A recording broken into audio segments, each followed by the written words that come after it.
Hi, my name is Ben Nisbet and we're here at the Westchester Table Tennis Center, and purpose of this video is just to show you some tips on how you take your custom racket that you receive from us or maybe from another vendor and how you can preserve it and make it last longer and keep it in good health.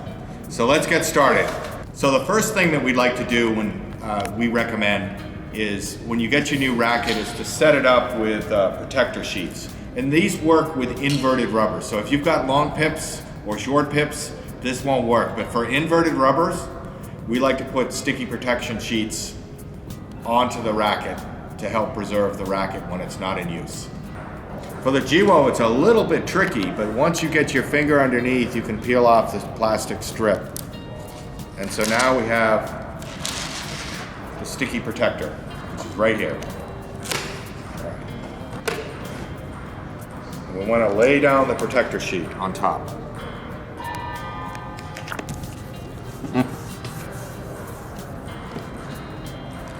It's okay to have it square like this, but we like to have it round. I think it's a little bit better. It's going to fit in the case.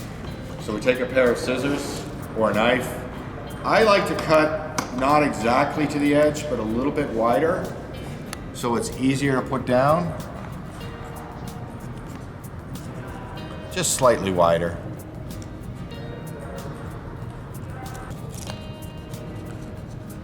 If you want to make it nice and smooth, you could probably put a magic marker or a Sharpie and cut to the edge of the Sharpie, but for demonstration purposes here, we're just going to cut it. There you go. And so now we have a sticky protector that's set up for your racket. And then we'll do the other side. Second thing we recommend, and most of you probably have this already, but if you don't, we recommend that you invest in a racket case. There are many different kinds of racket cases in the marketplace. Hard shell cases, which are a little bit more protective. Double cases, which have two zippers. For this video here, we're just going to use this single racket case, very simple. And we just put our new racket in the case. And now you close it up. And this could go into a table tennis bag, it could be left on top of a table or whatever. This helps preserve the racket when not in use. Pull the racket out of your case, and then we're going to take the sticky protectors off, just peel them off. And what we like to do here is to make sure that they stay fairly dust-free. Stick them together as a sandwich here. We put that back in the case. So now you have your racket, you're ready to play. What's very important is that over time, these rubber sheets, particularly the sticky side, collect dust. And you're gonna need to keep them clean during play and also when you're putting it away. So during play, what I like to do and what a lot of the pros do is they just put some moisture onto the racket using your hand, breathe on it, and then just wipe it clean. Also, you can do this with the sticky side, a little bit tougher, but you can also do it. For those of you who don't like to breathe on your racket, you can use a cleaning sponge, and we'll go through that right now.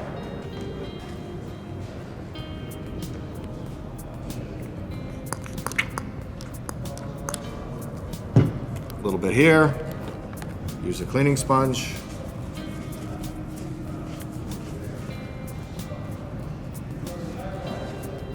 Wipe it dry, have a nice clean racket. Okay, now that we've cleaned the racket, we put on the sticky protection sheet.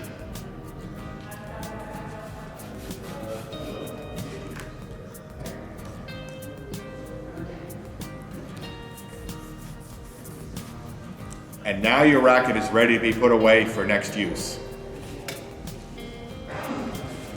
Doing this and keeping your racket surface clean when not in play will help preserve the life of the rubber and extend slightly the length of time that you can use the racket before having to replace the rubber sheets. So this is what we recommend, and I see this happen from time to time.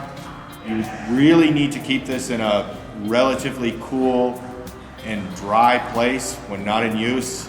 I've seen people leave these rackets on the dashboard of their car in the middle of the summer heat, and that's just gonna fry the rubber, and you're gonna have to get a new rubber sheet. So make sure that this goes into your play bag. We like to use fingernail polish to protect the edges of the racket. We have here a little nick that occurred during play. And so what we're doing right now is just putting a little bit of fingernail polish, which once it dries, will help protect the edges. We've got a little bit here. And then we allow to dry for five minutes or so. Doing this will allow you to extend the life of your racket, because if you hit the side of the table, it'll hit the fingernail polish rather than the wood, which has a tendency to splinter. The final thing that we'd like to show you is that when you are exchanging or changing the rubber of your racket, many people will pull the rubber off from top to bottom, but it's really, really more important to pull it off at an angle from 8 o'clock to 2 o'clock. If this is 12 o'clock, this is 8, this is 2, we pull it off at this angle. And the reason why you want to do that is the grains run north to south, and if you pull at an angle, there's less chance that it's going to pull up wood. So this is why we pull at this angle to pull the rubber off the racket. This will prevent the potential of the racket splintering when you're pulling the rubber off when you're ready to change rubber top sheets.